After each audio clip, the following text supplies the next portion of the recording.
a todos. Estamos arrancando otra clase en la Academia FIDE. Espero que estén todos muy bien. Como decimos en cada clase, que la situación empiece a mejorar en cada uno de los países con respecto a esta pandemia que nos afecta a todos. Y un poco también para ver ajedrez y para matizar esta situación, estamos haciendo justamente estas reuniones virtuales. Primero que nada, bueno, agradecerles la presencia, disculpen el cambio de horario por esa cuestión, que hubo un cambio de horario en España y no lo teníamos en claro, o mejor dicho, yo no lo tenía en claro, que iba a haber que hacer este reacomodamiento. Seguramente la semana que viene vamos a arrancar a las 12 en vez de a la 1, para estar más cómodos en el horario. Obviamente que lo vamos a avisar. Y bueno, primero que nada decirles que la clase de hoy tiene que ver con un tema muy interesante, que es el tema de los finales. Que los finales es la tercera etapa en la partida de ajedrez. Ya viene apertura, medio juego, final, pero no por ser la tercera etapa, como decir la última, sería la menos importante. ¿Por qué? Primero porque si uno realiza una muy buena partida y no sabe cómo definir el final, probablemente en esta etapa, que es la última, arruine todo lo que hizo anteriormente. Segundo, el final tiene reglas de planificación, de pensamiento esquemático, que son muy importantes en realidad para toda la partida, que se ven más específicamente en los finales, pero que sirven para toda la partida. Y también en el final tenemos lo que los economistas llaman la escasez de recursos. ¿Por qué? Porque justamente son menos los recursos que hay.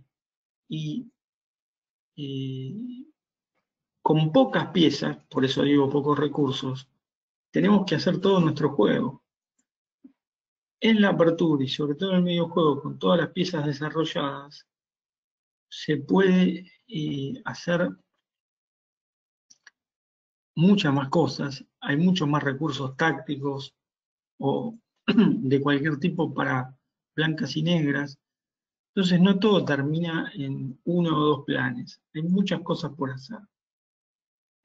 Por supuesto que la posibilidad de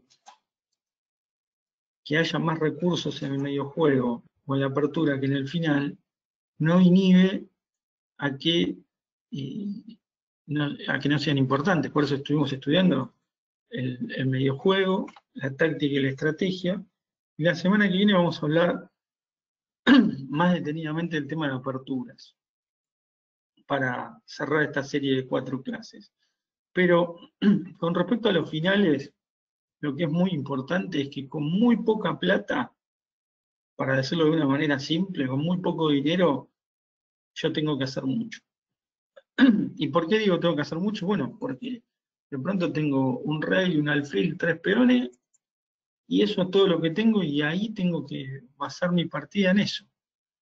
Mi rival tendrá un material parecido, ahora vamos a ver ejemplos, pero digo, si no sé lo que tengo que hacer, si no tengo en claro cuál es mi plan, cuál es mi idea, cuál es la estrategia que tengo que llevar adelante, no me sobran los recursos como para hacer otra cosa. Entonces, ahí radica mucho la importancia del final. De hecho, Capablanca y otros grandes jugadores decían que el final, pese a ser la tercera etapa de la partida, debe ser la primera que tendríamos que estudiar. Bien, y sigamos, entremos un poco en esta cuestión de los finales propiamente dicho. ¿Qué es esto de pensamiento teórico versus razonamiento técnico? En los finales hay teoría, hay finales estudiados, como ahora después vamos a ver algunos. Esos finales estudiados forman parte de un 5% del universo de los finales, aproximadamente. Y uno tiene que tratar de conocer la mayor cantidad de finales teóricos, porque muchas veces en un final donde yo tengo una posición mejor, o en un final donde estoy inferior, lo que necesito es llegar a determinada posición estudiada que me dé una forma o un mecanismo para ganar o un mecanismo para poder empatar. En contraposición, y en realidad yo diría como suplemento, perdón, como complemento, no como suplemento, ya que se suman, está el razonamiento técnico. En el 95% de los finales yo entro a un final de partida, sea con una torre o con un caballo, con un alfil, o lo que sea, y esos finales no están estudiados. O sea, yo entro a un final que tengo que jugarlo y digo, bueno, ¿y ahora qué hago? Bueno, ahí arranca la técnica, los principios técnicos. O sea, la gran diferencia entre el pensamiento teórico es que se basa en leyes. Las leyes son inamovibles. Si vos haces tal cosa, obtendrás tal resultado. Si no lo haces, esto es lo que te va a pasar. El razonamiento técnico lo que da son principios en vez de leyes. Los principios son orientadores, pero no siempre, digamos, conducen al mejor resultado. En la mayoría de las veces, sí, pero no siempre. Entonces, una de las claves es que al entrar a un final, debo pensar no solo dónde tengo que llevar al rey, cómo voy a mejorar mi torre, qué peones debería avanzar y cuáles no, sino también pensar a qué final teórico yo podría arribar que me sea lo más favorable posible según la posición que tengo. Muchas veces uno se puede imaginar ese final y aunque sea muy lejano, va a jugar o su plan principal se va a basar en ese sentido. Vamos a ver entonces primero hablar un poco más de los finales teóricos imprescindibles y que después vamos a ver con ejemplos, ¿no? Claramente. Bueno, finales teóricos imprescindibles. Como dijimos, los finales teóricos son el 5% aproximadamente de todo el universo de los finales. Y hay leyes que uno debe conocer que son propias de esa posición y que en base a esa maniobra que la ley de ese final me dice, yo consigo determinado resultado.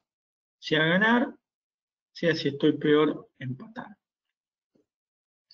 Casos de finales que son súper emblemáticos, yo diría el final de Philidor, el de Lucena y el de Chenor en finales de Torres, que ahora los vamos a ver, y en finales de peones yo diría que el final de Arreti y el final de Duras también es muy importante, y a eso habría que sumarle una ley de Maicelis con respecto a cómo contar las casillas, que también la vamos a ver ahora en los ejemplos. Esto que estoy escribiendo no significa que 6 o 7 finales sean los imprescindibles. En verdad hay muchos más, pero yo diría que estos son el ABC. Si ustedes no conocen estos 6 finales, es como que estamos todavía en una especie de analfabetismo de finales. O sea, este es el abecedario. Después hay muchos más, pero hoy nos vamos a centrar en los principales, los que hay que saber sí o sí, los que no hay excusa. Por eso le llamo finales teóricos imprescindibles. Y ahí, si uno conoce la posición y estudió lo que dice la ley de esa posición, consigue el resultado que ese estudio o la teoría dice. En contraposición están los principios fundamentales de la conducción técnica, los principios técnicos. Principio número uno del final, el rey tiene que ser protagonista del juego.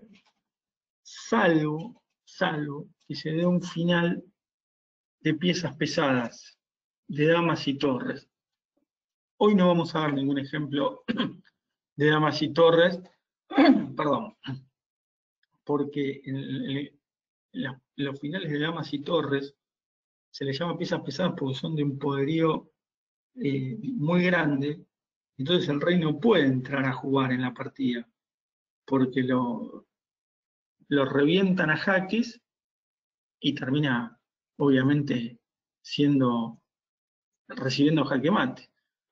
Pero en el resto de los finales, el rey tiene que salir del enroque del escondite y meterse en el juego. Esa es un poco la clave de todo esto. Por otro lado, una de las grandes cosas que tienen los finales, el pensamiento esquemático. En el final yo tengo que pensar más que en variantes, en jugadas concretas, sin dejar de prestar atención a la táctica, pero debo pensar principalmente en dónde voy a poner mi rey, dónde voy a mejorar el caballo, en qué peón me conviene avanzar y qué peón me conviene dejar en su lugar. Armar un esquema mental de a dónde me convendría llevar todas las piezas. Eso lo vamos a ver en algún ejemplo ahora a posteriori.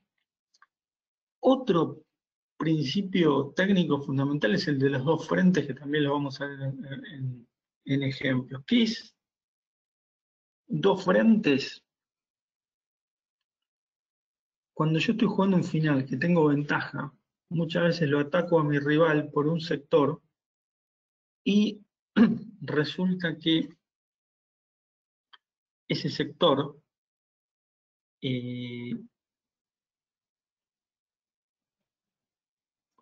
digamos, tengo la iniciativa, pero pese a tener la iniciativa no consigo quebrar la defensa de mi rival.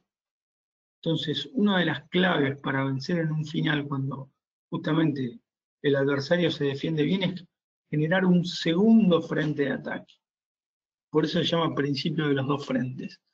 Muchas veces se le llama principio de las dos debilidades. Lo pueden encontrar en varios libros como principio de las dos debilidades.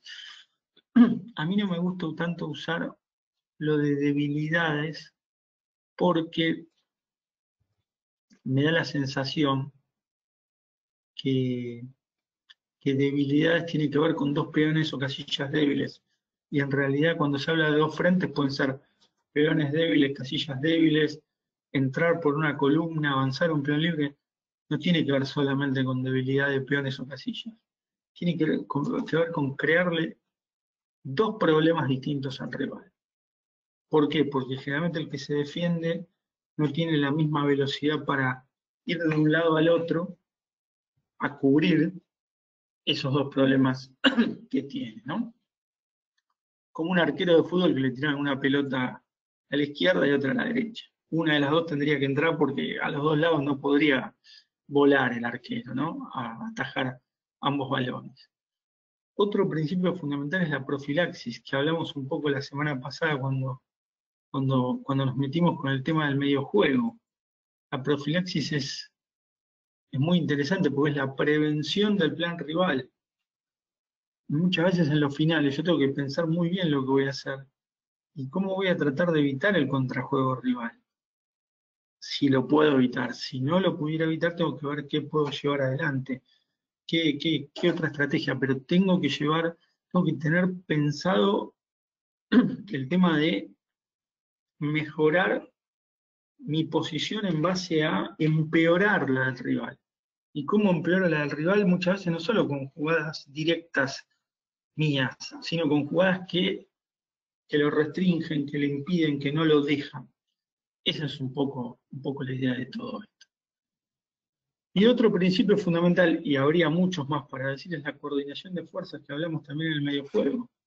Si yo cuando armo el pensamiento esquemático del final, no tengo en cuenta cómo voy a coordinar mis piezas, y coordinar no es que todas hagan lo mismo, porque cuando veamos ejemplos van a ver que de repente el rey frena un peón libre y la torre está dando jaques por otro lado. Entonces uno diría, bueno, pero entonces no juegan juntas. Sí, no juegan juntas porque están separadas por muchas casillas, pero han coordinado esfuerzos. El rey le dijo, yo me quedo a frenar el peón y vos andá a molestar al rey rival. Es un juego en equipo. Es un juego en equipo donde cada uno cumple una función específica. Bien. Y por último, nos queda hablar de los recursos de tablas y ahogado, pero antes del tema del subswan. El subswan es la obligación de mover y cualquier jugada me perjudica. Es un recurso evidentemente táctico. Cuando se llega a la situación de subswan, el que tiene que mover, cualquier jugada que hace, tiene una respuesta del rival que queda perdido. Pero una herramienta que he trabajado con mis alumnos es la creación, porque en realidad no existe, del subswan estratégico, de que cada bando se pueda, de que el bando superior pueda, mediante jugadas limitantes de la movilidad de las piezas rivales, ir armando un plan para llegar al subswan. Porque al subswan se llega cuando el rival ya casi no tiene movilidad o todas jugadas muy malas. Pero muchas veces antes se puede empezar a prefabricar el subswan. Y esa es la idea del subswan estratégico.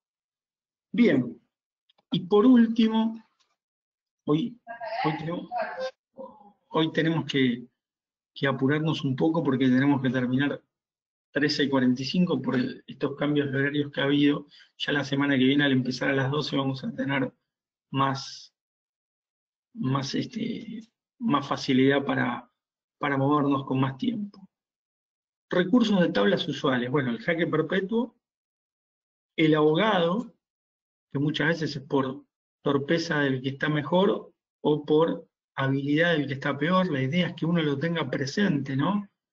No es que uno tiene que estar perdido y estar rezando a que el rival me ahogue. Hay posiciones donde se puede buscar el ahogado. Y la fortaleza o posición de resistencia es una situación de equilibrio dinámico donde un bando tiene mayor cantidad de material, pero no puede entrar en la fortaleza, no puede entrar en las filas rivales. O sea, no le alcanza. Hay un equilibrio dinámico por eso, porque un bando tiene más material, pero el otro con menos se las ingenia para no poder ser invadido y atacado de manera decisiva. Es muy interesante conocer el tema de las fortalezas. Bien, vamos entonces, habiendo hecho este PowerPoint, quizás a los que lleguen más tarde, después cuando vean el video lo van a poder repasar, el tema del PowerPoint, que es un poco lo que vamos a ver ahora, ¿no? Yo ahora les voy a mostrar, por ejemplo, que yo tengo una base que se llama compilado de finales. Entonces, en esta base tengo, a ver, en realidad tengo más bases, pero en esta base tengo compendio de finales, no compilado. Lo hice cuando fui a dar clases a Río Negro hace mucho tiempo. Por ejemplo, principios de los finales, varias posiciones, después tengo finales de peones,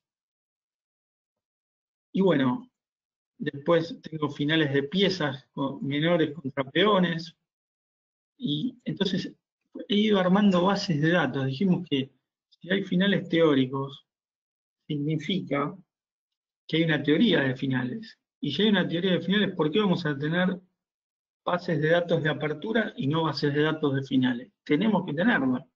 Es más, la base de datos de la apertura uno la tiene que actualizar mucho porque van cambiando, apareciendo novedades teóricas. Lo vamos a ver la semana que viene. Pero la base de finales muchas veces no cambia, entonces con más razón hay que tenerla, porque la vas a tener actualizada siempre. Entonces, en esta posición, en esta base tengo varias cosas de las que vamos a ver ahora de otra base. Y yo le puse clase de 2019, pero en realidad son clases también del 2020. Y vamos a comenzar con este final, que este es el famoso final de Lucena, ¿no? Es un final muy muy conocido porque el blanco tiene que ganar, pero para ganar necesita desalojar al rey negro a 2 columnas. Entonces, el blanco tiene este jaque como principal herramienta para empezar su cometido. Si el negro no se quiere ir, o mejor dicho, se quiere ir, digamos, a D6, para no alejarse 2 columnas, rey de 8 estará ganando la partida. Ahora, si el negro se va a las 2 columnas, como ahí se marcan, estamos hablando de 2 columnas de separación con respecto al peón. Siempre el peón libre es el que marca, la línea divisoria es el peón libre. Cuando digo columnas tiene que ver con respecto al peón libre. Y cuando el rey del bando débil está a 2 columnas, aparece la maniobra de lo que sería el techo. Esa es la maniobra.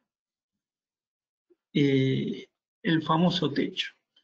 Bueno, mientras sigo hablando, ahí les voy saludando a todos, ya algunos los saludé, otros no, me alegro que estén llegando. ¿El techo qué significa? Que el rey negro no se puede acercar al peón, la torre puede ir a D1, quedarse en la columna F, el rey, si la torre se queda en la columna F, el rey blanco sale por el otro lado, y se va a hacer la misma maniobra que ahora, que es, saco rey, jaque, si no me dan jaque le corono, así que creo que está claro que me tiene que dar jaque, rey de 6, jaque, rey de 6, ojo con jugar rey de 5 que me coman el peón, torre de 1, jaque, rey de 5, torre jaque y torre de 4. Entonces, cambio las torres, o si no las cambio lo mismo, corono y gano. ¿Y por qué lo tuve que separar a 2 columnas al rey negro? Porque el rey negro estaba en C7. Si el rey negro estuviera en C7, el negro cambiaría torres y se acercaría al peón para comerlo. Ahora, por más de que el rey blanco esté lejos, no hay forma de poder,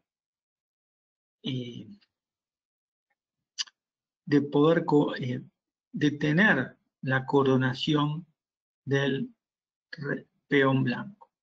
Por lo tanto, esta maniobra de Lucena, que tiene siglos, es realmente fabulosa y es, yo diría, el primer final que uno, el final teórico imprescindible, pero de todos, el primero. ¿Por qué? No porque los finales de torre sean más valiosos que los otros finales, pero sí porque los finales de torre son los que más se dan estadísticamente. Se dice que de 100 finales que se dan en el ajedrez, casi el 10% son finales de torres, y el otro 90% se reparte entre finales de dama, de caballo, de alfiles, y creo que hasta más del 10%. Entonces, ¿por qué se da esto? Bueno, porque las torres tardan mucho en entrar en acción, entonces muchas veces quedan para el final. Pero por eso hay que estudiar todos los finales, pero los de torres principalmente porque son los que más chance uno tiene de jugar. Ustedes miran sus partidas, van a encontrar que tienen más finales de torres que de otro tipo de posición, porque verdaderamente es así. Visto el final de Lucena con el peón en séptima, peones centrales en séptima, el peón torre sería otra cuestión, vamos a ver entonces el ejemplo que sigue, que es el final de Philidor. Ustedes saben que Philidor fue el primer gran jugador de la historia, más allá de que uno pudiera hablar de Ruy López, de Damiano, de Greco, pero el primer jugador que jugaba bien, pero bien al ajedrez, fue Philidor en el siglo XVIII. Inventó otros finales mucho más complejos, como el final de torre y alfil contra torre, que hoy no nos vamos a meter en eso, pero que realmente es muy interesante, y la verdad que lo analizó con una precisión fantástica. Piensen que lo analizó hacia 1760, por ahí, no tenía ninguna ayuda, era todo trabajo intelectual del mismo. Bueno, en esta posición, ¿Cuál es la jugada fundamental? Diría yo, me van a decir que la jugada fundamental del negro en esta posición. A ver quién me la escribe acá en el chat.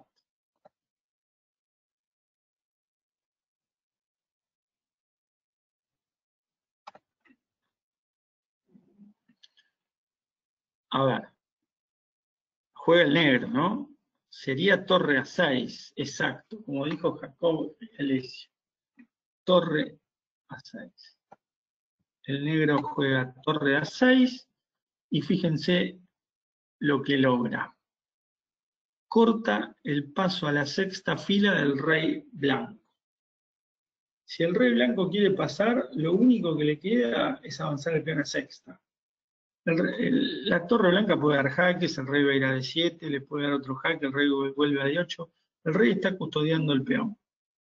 Entonces, el blanco juega D6 y cuando el peón llega a sexta ya el rey no se va a poder cubrir adelante del peón, porque el peón avanzó.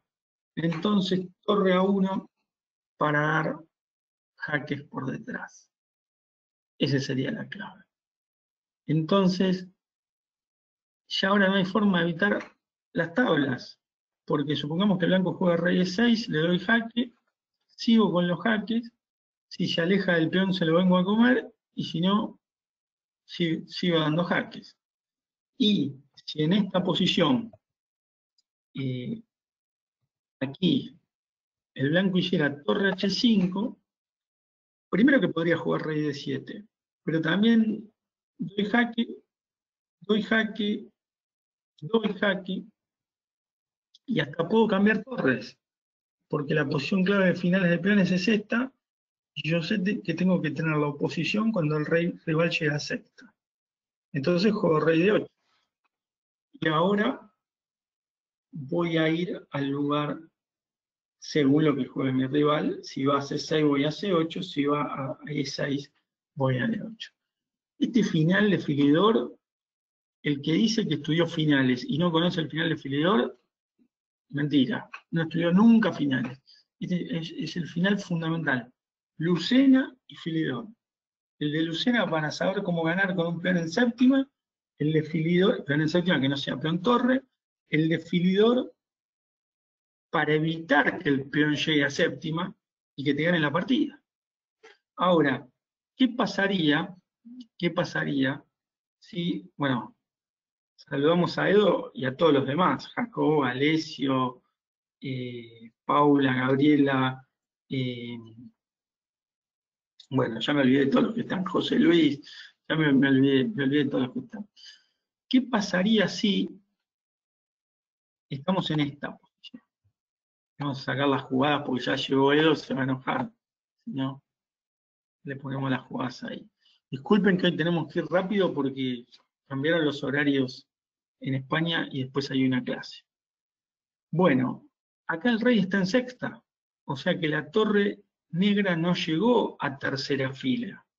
¿Qué hacemos entonces? Entonces, parece perdido esto, me amenazan mate. Tengo que mover al rey. Bueno, acá Edo dice el final de Klein y Horwitz, otros dicen que es de Cherón.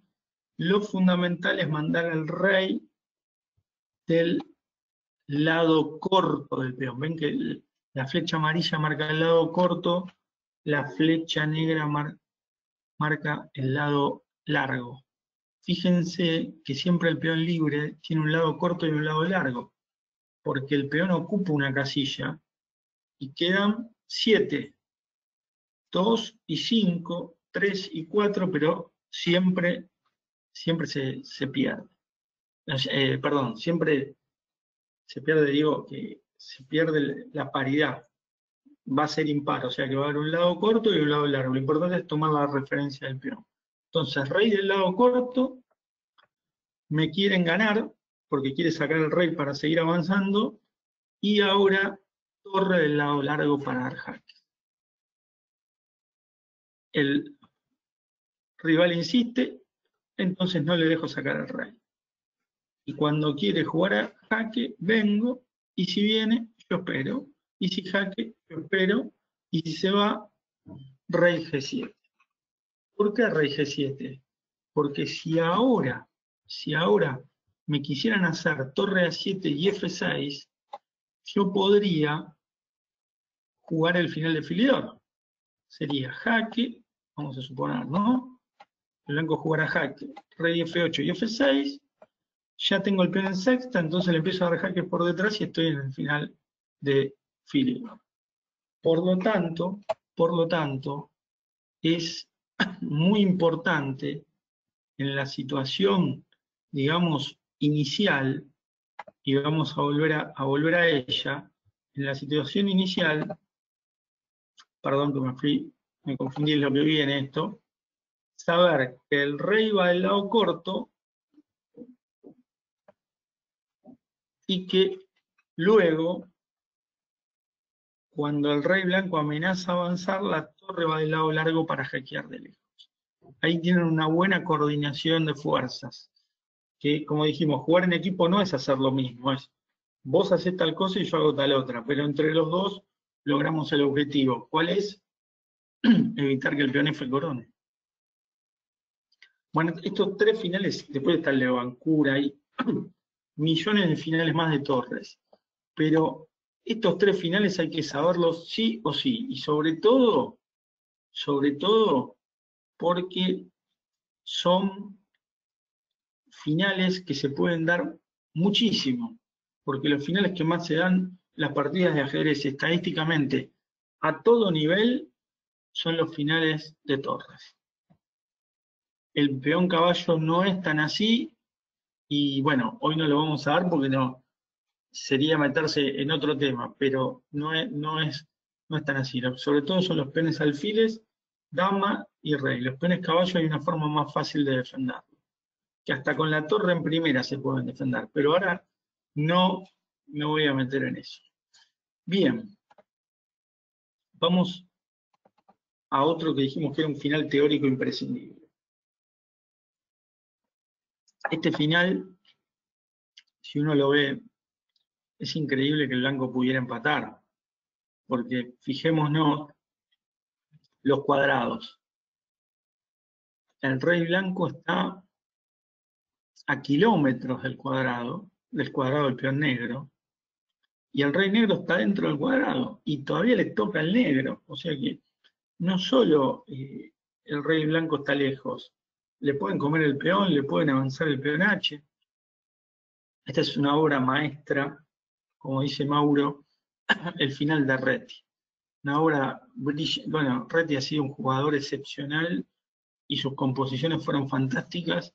Lamentablemente Reti murió muy joven, pero bueno, su obra fue muy prolífica para los pocos años que vivió. Una maravilla. Bueno, supongamos que me avanzo el peón.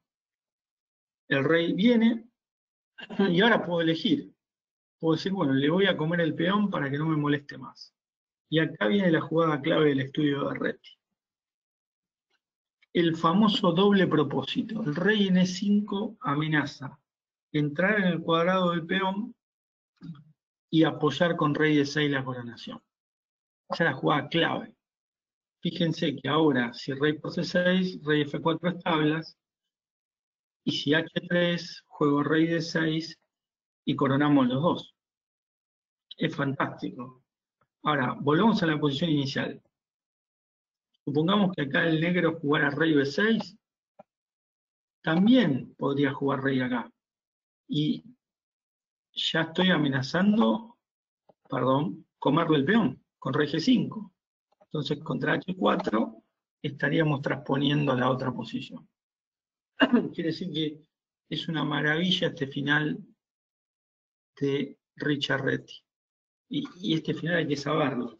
No solo porque es muy artístico, porque muestra el potencial que puede tener el rey en un final así.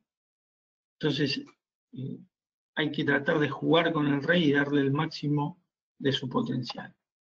Vamos a ver entonces ahora este ejemplo, el de Oldrich Duras, otro jugador checo. Esta posición parece difícil de evaluar, pero la maniobra de Duras lo que está buscando es, y ahora lo vamos a ver, el rey blanco entra en el cuadrado, el rey negro no está, y lo que se frustra un poco es el doble propósito, que el rival pueda acercarse al peón blanco o apoyar al peón rival. En realidad lo va a apoyar, pero el grave problema es que cuando quiere apoyar la coronación, el rey blanco se acerca y el rey negro queda justo en la casilla de jaque y acá la partida queda completamente perdida. O sea que la maniobra duras, ¿por qué hay que conocerla? Porque muchas veces frustra el doble propósito que vimos en la maniobra de Reti. Son dos maniobras fundamentales de los finales de peones. Y hay otra idea fundamental que en realidad más que una maniobra es un concepto de Maicelis que vamos a ver en el siguiente ejemplo. Acá tocándole jugar al blanco, ustedes podrán sacar la cuenta que el blanco en 5 tiempos puede comer el peón de las negras. Ahora, la pregunta es de cuántas maneras lo puede hacer en 5 tiempos. Y son muchas, son muchas. De hecho, yo le llamo la maniobra de Maicelis porque Maicelis pone en uno de sus ejemplos al rey en E1 y el rey negro en E8 y dice que desde E1 a E8 o viceversa hay 7 tiempos para llegar. Ahora después pregunta, ¿cuántas formas hay de hacerlo en 7 tiempos?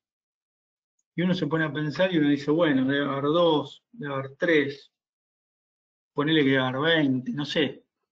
Y hay más de 300 de llegar en 7 tiempos de un lado al otro. Y esto por un lado es increíble porque uno no lo piensa, o sea, no piensa que sea así. Pero por el otro lado, también lo que hace a uno reflexionar es que si el rey tiene muchas maneras de llegar a una casilla en la misma cantidad de tiempo, quizás haya una que le impida al rey rival llegar a donde él tiene que llegar.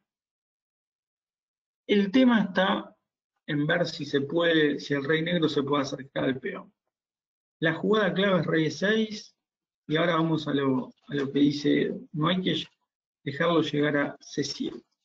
Con rey de 5 el blanco hace algo, que ustedes lo ven ahí en la pantalla, que se llama empujar con el hombro. Que los ingleses dicen shouldering, que sería, te pongo el hombro para que no puedas pasar, te hago cuerpo. El rey negro ahora tendría que ir a D4, pero no puede. Entonces va por aquí y nunca se puede acercar a la casilla. Fíjense la maniobra que hizo el rey blanco. Y ahora está ganado. Corona. Ahora, volvamos a la posición inicial. Si el rey blanco hubiera jugado la bruta rey E7, el negro viene a C3, el blanco viene a D6, el negro viene a D4. Fíjense que el blanco enseguida evitó rey D4 con rey D6, rey D5. Ahora, la posición es de tablas. Porque cuando coma el peón, no puedo salir del encierro que tiene el peón torre. Acuérdense que siempre el peón torre tiene características especiales, porque así como dijimos que el peón marca un lado corto o lado largo, en los finales de torres, acá no hay lado corto en el peón torre, todo lado largo, pues no hay dos lados. Un lado es fuera del tablero, el otro lado son 7 casillas, pero no tengo dos lugares para los cuales salir. Si tuviera dos, si esto lo trasladáramos una columna hacia la derecha, estaría completamente ganado, claramente. Entonces, esas son las características del peón torre, y es muy buena la regla de Maiceles de darse cuenta que yo puedo llegar al mismo lugar de varias maneras con mi rey en la misma cantidad de tiempo, pero quizás hay una o dos caminos donde le impido cumplir el plan a mi rival. Todo claro hasta ahora, estos son los finales teóricos imprescindibles. Hay más, hay más. Pero vamos a ver ahora un ejemplo contiene temas de subswan, de profilaxis y de varios temas. ¿Cuál sería la primera jugada que... A ver, vamos a hacer... No lo tengo predeterminado. ¿Cuál sería la primera jugada que debería hacer el blanco en esta posición?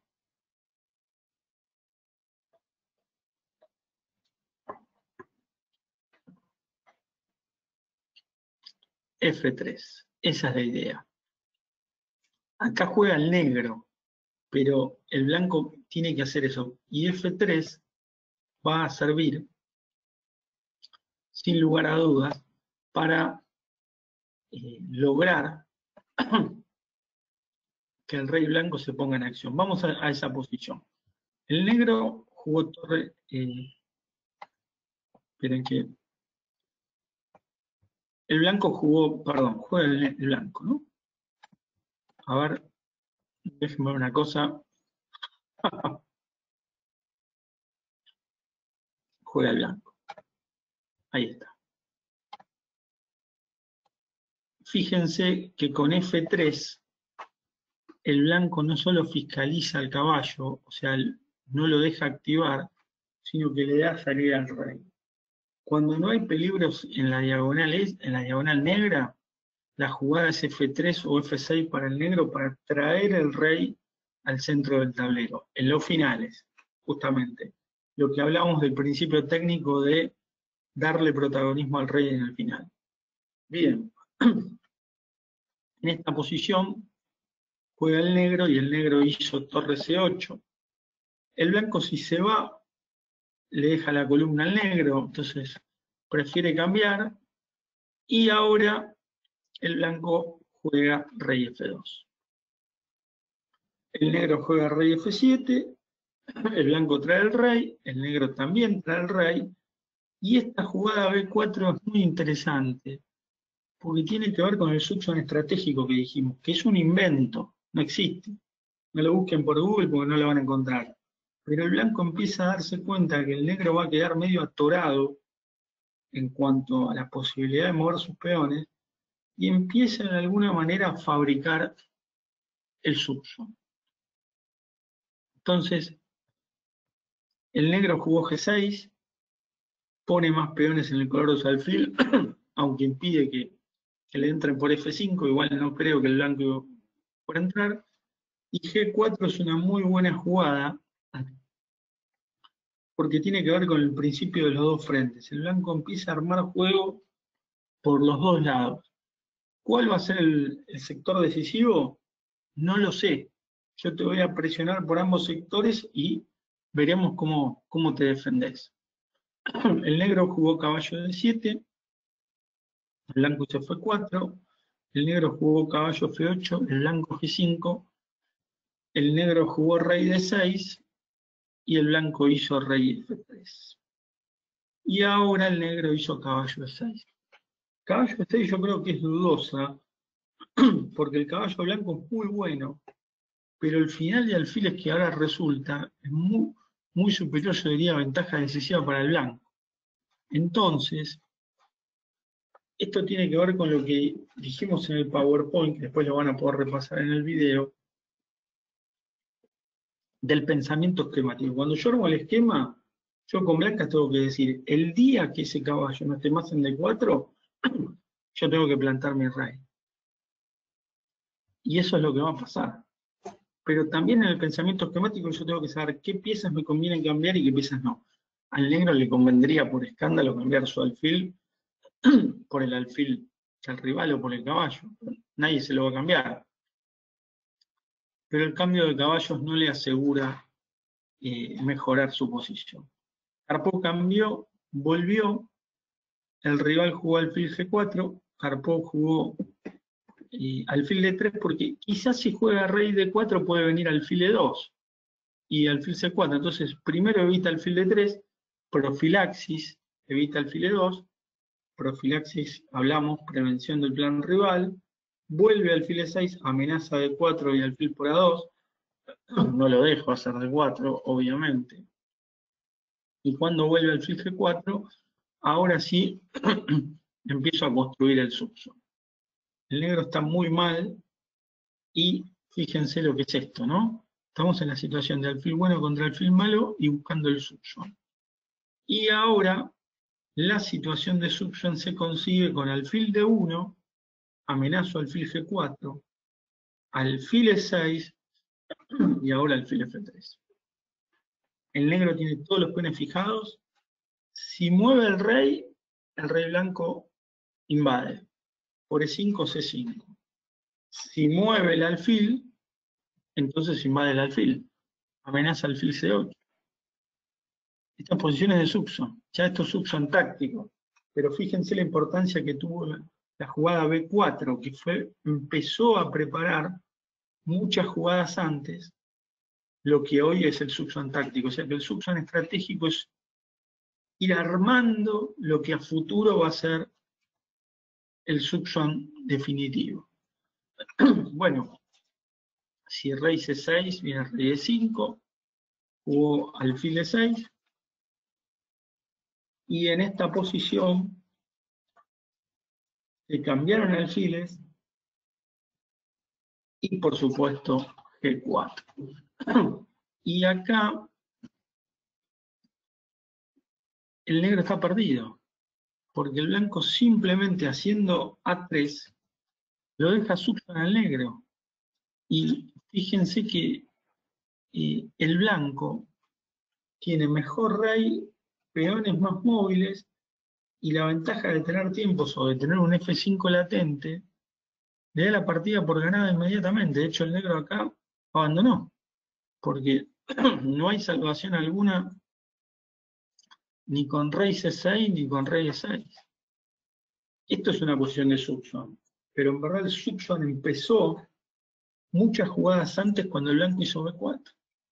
Entonces fíjense qué buena fabricación que hizo Karpov de el B4, empezando a generar las condiciones del succión. Por eso lo llamamos una jugada de succión estratégico, de un succión de ir quitándole movilidad al rival para armar a futuro el succión como finalmente se dio. Bueno, claro esto, vamos a ir a un ejemplo más. Este ejemplo es otro ejemplo majestuoso como el que acabamos de ver. Este final de Reti contra Tarrasch, o mejor dicho, Tarrasch contra Reti, ¿no? Yo le digo mucho a mis alumnos del jaque desacomodador. ¿Qué sería el jaque desacomodador? Cuando el jaque que doy no me reporta que mi pieza juegue mucho más, pero sí reporta que el rey rival queda en una situación incómoda. Entonces, este jaque queda. Obviamente no se puede rey F8 porque le juego torre A7 y le gano la torre por jaque descubierto. Única, rey H8 y torre E7. Entonces, obviamente el negro no puede irse mucho de la primera fila y tampoco puede jugar, por ejemplo, torre 8 porque vendría alfil G7 jaque y alfil por F6 ganando. Ganando una pieza y la partida. Entonces, Reti jugó rey G8 entregando el peón para activar su rey. Y acá torre por ese rey F7 el blanco tendría ventaja, pero sería un grave error, porque libera por completo la posición del negro. Entonces, ¿cuál es la jugada clave? Otra vez el F3, neutralizando al caballo y dándole salidas al rey. La jugada es fantástica. Entonces, el negro jugó caballo E8, el blanco no come, el peón juega rey H2, el negro juega caballo D6 y el blanco juega otra vez el jaque desacomodado. Nuevamente el negro tiene que irse a H8 y ahora torre D7. Por supuesto que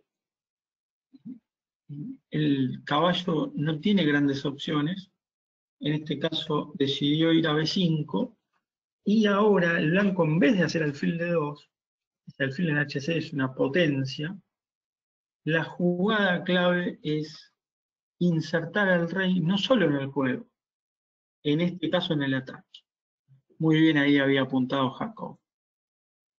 Entonces, Reti comió caballo por C3, pero en realidad no va a perder la partida por caballo por C3. Va a perder la partida porque no tiene cómo salir del encierro que tiene en H8 con su rey, y tiene la torre pasiva. Entonces, caballo por C3, rey F4, caballo B5, rey E5. Miren la ruta que hizo el rey, ¿no? Y la que va a hacer. Torre E8, rey F6, y en esta posición el negro abandonó, porque la amenaza es rey F7 y alfil G7 mate, y supongamos que el negro jugara caballo por D4, el blanco haría rey F7 y contra torre G8, ¿cuál sería la jugada ganadora?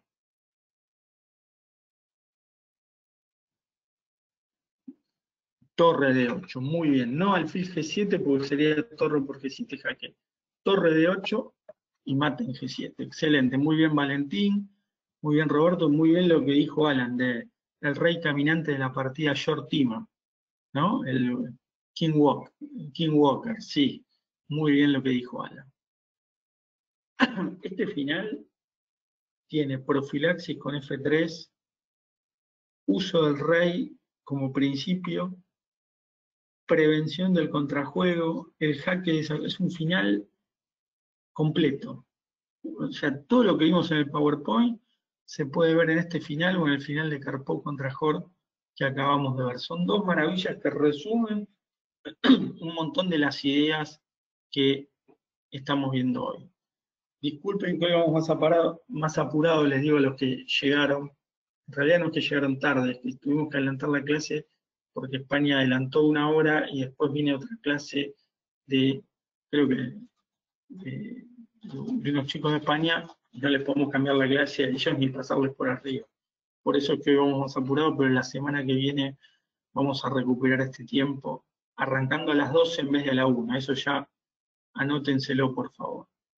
Bien, vamos a ver entonces otro ejemplo. Y vamos a ver el recurso del abogado. Este final debería estar ganado para el blanco.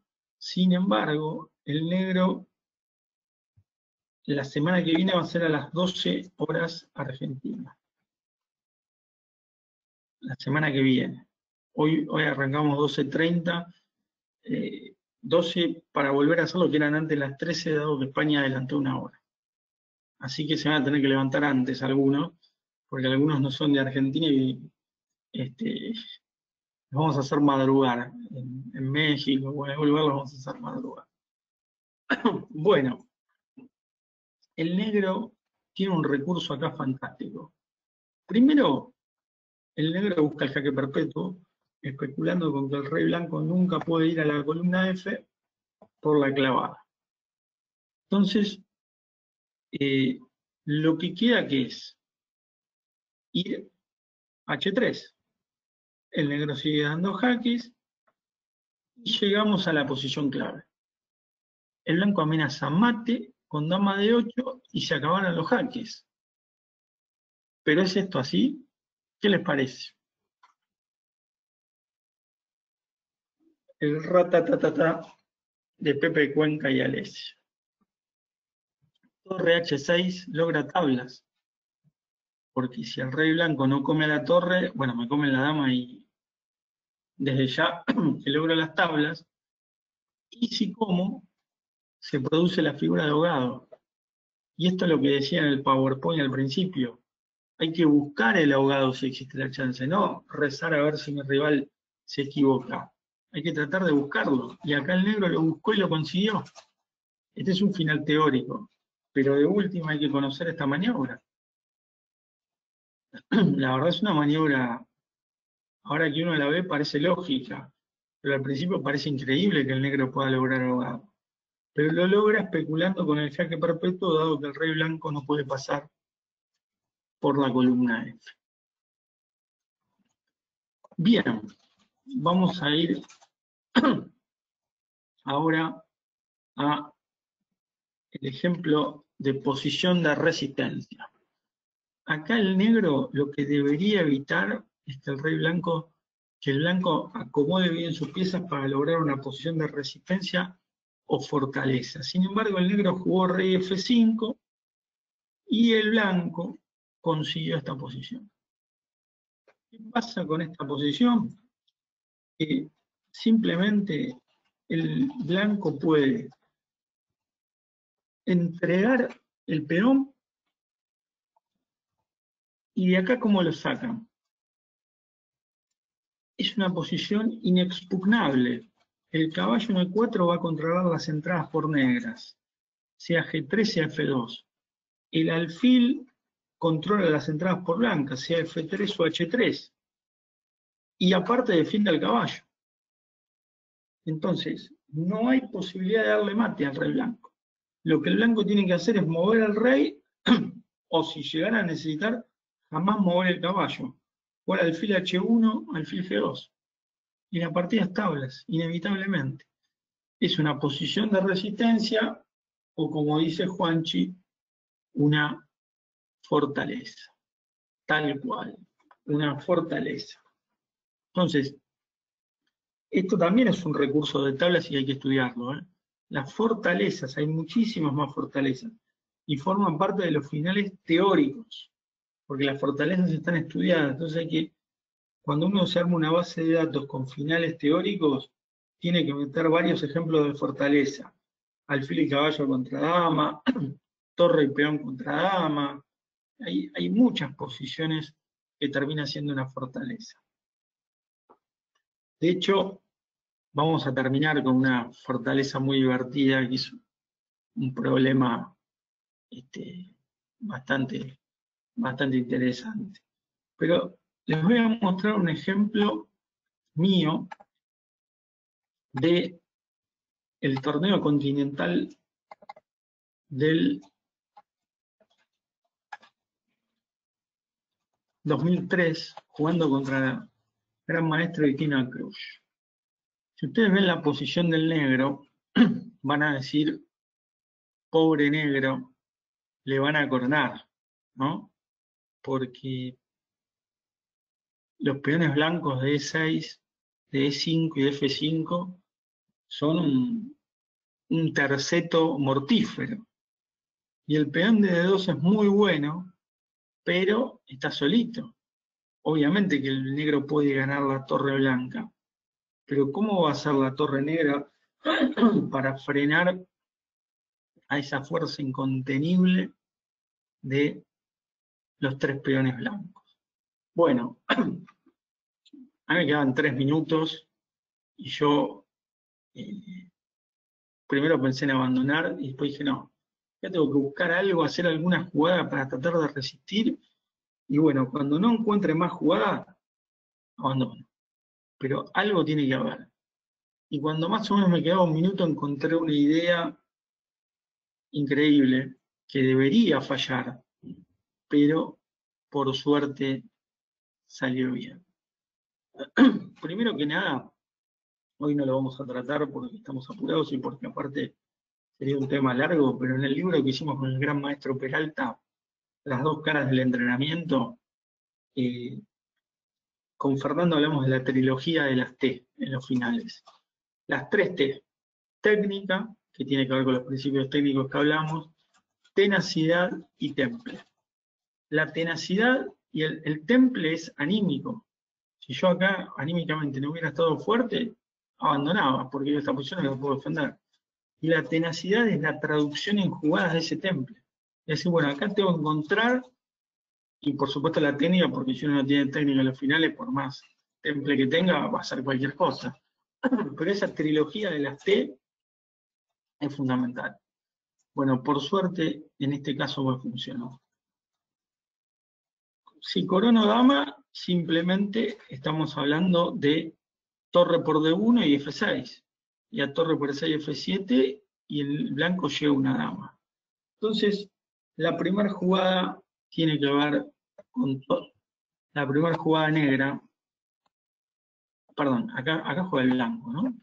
El blanco jugó F6, con lo cual peor es la situación, porque ya están los dos peones en sexta, y como si faltara algo, hay un tercero, aparte de los dos en sexta. Y acá el recurso es torre de 8. Acá mi rival cometió un grave error. Yo tenía 3 minutos y pico y me quedé con 1, por supuesto que con el adicional de 30, pero se confió, diciendo, bueno, esto está ganado, jugó rápido. Y teniendo 20 minutos tendría que haber pensado y haber tenido un poco más de precaución, por lo menos lo que decimos de la profilaxis, ver qué me amenaza, cómo se lo puedo evitar. Y si no se lo puedo evitar, bueno, juego E7. Bueno, acá directamente mandó E7, que es mala. Como muy bien dice Valentín Unhol, la jugada que gana acá para el blanco es B5. Porque lo que pasa es que es una jugada que si uno no entiende lo que viene, dice, ¿qué tiene que ver B5 acá? Como dirían mis amigos italianos, el capo Valesio, ¿qué c'entra B5? Bueno, B5 le da espacio al rey porque el rey puede ir para adelante y zafar del jaque perpetuo. La definición fue así: E7, D1, torre por D1, torre por D1, rey acá, y fíjense qué milagroso el peón de 5, ¿no? Que evita que no me coronen con jaque N8. La jugada de 5, increíble, muy bien Jacob. Ahora no puede evitar el jaque perpetuo con torre de 2 y torre de 3. Increíble. Ahora, se dan cuenta que si volviéramos a la posición inicial, y vamos a volver a ella, esperen que si volvemos a la posición inicial, cierro un segundito y vuelvo, acá, en la posición inicial, si el blanco jugara B5, no hay forma de zafar, porque ahora el rey iría hacia B4 y comería en B5, o sea, no habría red de jaque perpetuo. Lo que pasa es que, claro, ¿cómo descubre uno B5? Uno descubre B5 cuando se da cuenta de qué es lo que está amenazando o si no en la jugada siguiente, ¿no? F6, F6, torre de 8 y acá B5, como dijo Valentín. Pero, ¿cuándo uno se da cuenta de esto? Cuando tuvo en consideración lo que quiere hacer el rival. Esa es la clave. ¿Está bien? Y la verdad que el rival no lo tuvo en cuenta y por eso logré este perpetuo milagroso. Pero ¿esto para qué lo muestro? Para que vean que hay muchos recursos de tablas dando vuelta y que uno tiene que estar atento a ellos. Bueno, hicimos una clase rápida, no tuvimos el tema del horario, pero queremos respetar también el horario en el sentido de la clase que viene, de los chicos de España, pero ustedes saben que este video lo van a tener. Ya se anotan para la semana que viene, vamos a arrancar a las 12 de Argentina, es decir, a las 19, no, 12 y 5, serían 17 de España o de Italia, anótenselo, y la semana que viene vamos a ver el tema de aperturas. Bueno, desde ya, mil gracias a todos, porque veo que hay un montón de gente conectada. Juanchi Luis, María de Los Ángeles, María Larrea, Mauro, Pablo Cabrera, Paula Hernández, ahí dice persona que llama 01, Roberto Galini, y hay más que no los estoy viendo ahora, pero andan por ahí. Valentín, Jacob, Alessio, José Luis, etcétera, etcétera, etcétera. Así que a todos, a Edo, a todos les quiero agradecer la presencia, disculpen que hoy anduvimos un poco apurados, pero después van a tener este este material. Hoy arrancó 12:30 porque no teníamos bien en claro cómo era el tema de los horarios, pero arrancamos 12:30, 12:35. Así que cuando esté todo este video, ustedes lo buscan acá en Academia FIDE, lo pueden ver, este video de la grabación de esta clase, y ahí tienen el PowerPoint inicial y después los finales que estuvimos viendo, donde diferenciamos parte teórica de parte técnica. Justamente eso. A estudiar finales. Muchas gracias a todos. Adrián, ¿estás ahí para ya cerrar, para dar un saludo final?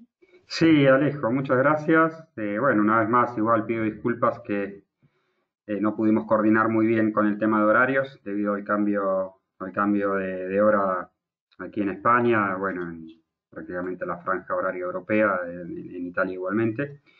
Pero bueno, vamos a continuar como bien decías, a partir de las 12 de Argentina el próximo jueves, 17 horas aquí en Europa. Y bueno, agradecerles a todos de haber participado y los esperamos el jueves que viene. Y muchas gracias a vos, Alejo, por la excelente clase que diste y por todo lo que nos brindas. Bueno, no, gracias a vos, a Adrián, a Fernando, a la Academia FIDE, y bueno, a la gente que disculpen que fuimos un poquito más apurados, pero la semana que viene vamos a estar más tranquilos y si hay alguna duda de esto lo vamos a repasar. De acuerdo. Recuerden que van a encontrar el enlace en la página de academiafide.com. Vamos a ir colgando los enlaces, ya están las dos clases anteriores, las tres clases anteriores creo que ya están. Y Esta sería la tercera. esta es la tercera, sí, esta es la tercera. Con esta va a ser la tercera clase, las dos están ya colgadas y ahora va a aparecer esta también. Y bueno, los esperamos el jueves que viene ya. ¿Me dejás pasar un aviso final? Sí, sí, sí, cómo no. Recuerden los alumnos del Club Argentino, los de Martelli, que mañana los espero 17:30 de Argentina en Lichess, ¿eh?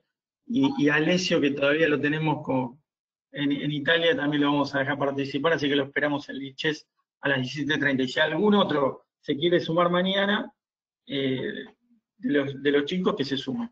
Ahí en Lichess soy dedo 4. Así que van a estar ahí invitados. Es para mañana nomás. Pero bueno, Adrián, muchísimas gracias por todo y nos estaremos viendo el jueves que viene.